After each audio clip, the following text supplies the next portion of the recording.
अस्सलाम वालेकुम स्टूडेंट्स, मैं हूं इफ्तिखार हाशमी। आप देख रहे हो मेरा चैनल मई online students 9th and 10th physics model paper 2021 ये मैं तकरीबन पूरा सॉल्व कर चुका हूं। कुछ डेरिवेशन बाकी थी, इसकी रिक्वेस्ट आ रही थी, जिनमें से एक लॉ ऑफ यूनिवर्सल ग्रेविटेशन भी है।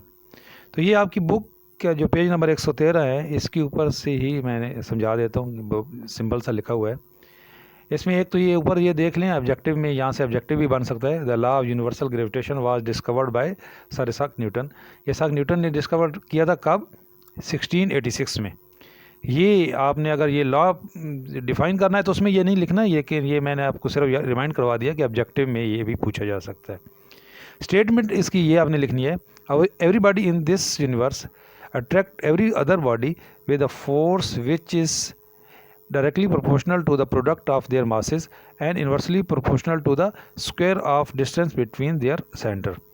ये इसकी स्टेटमेंट है कि कोई भी दुनिया में दो अजसाम जो हैं वो उनके दरमियान में जो फोर्स ऑफ अट्रैक्शन है वो उनके मासेस के प्रोडक्ट के डायरेक्टली प्रोपोर्शनल है, और उनके जो डिस्टेंस है उसके स्क्वायर रूट के the square of the distance between their centre, उनके जो डिस्टेंस है उसके स्क्वायर के इन्वर्सली प्रोपोर्शनल है।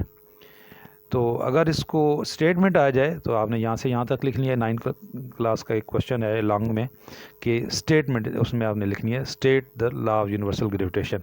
उसके बाद है and drive using law of mass of earth using law of gravitation. तो आपने स्टेटमेंट ये लिख देनी है, उसके बाद मास ऑफ अर्थ जो है डिफाइन करना नेक्स्ट वीडियो में मैं बताऊँगा। और अगर आ जाए आपसे कि derive F is equal to G m1 m2 R square, ये क्वेश्चन ड्राइव करना आ जाए, या सेम यही क्वेश्चन आए लॉ ऑफ यूनिवर्सल ग्रेविटेशन, तो आपने यहाँ से इसको लिखना शुरू कर देना है। Consider two bodies A and B, बल्कि आप अकॉर्डिंग टू यहाँ से लिखना शुरू करें। According to the Newton's law of gravitation the force of attraction exerted by body A on B, body A is same in magnitude but opposite in direction to the force which exerted by body B on A and B। यहाँ आप लिख सकते हो ये वाली बात कि consider two bodies A and B mass m1 and m2, और अगर यहाँ से भी लिख दें तब भी ठीक है।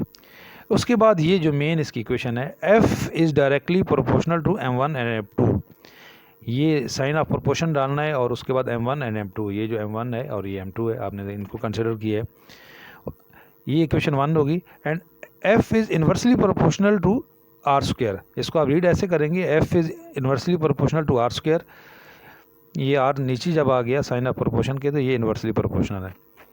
इसका मतलब है कि जो इनके दरमियान में जो डिस्टेंस है उसके स्क्वायर के जो इन्वर्सली प्रोपोर्शनल है। जैसे जैसे डिस्टेंस बढ़ेगा फोर्स ऑफ अट्रैक्शन कम होगी, और जैसे जैसे इनके मास जो है उनका प्रोडक्ट बढ़ेगा तो इनकी फोर्स ऑफ अट्रैक्शन बढ़ेगी।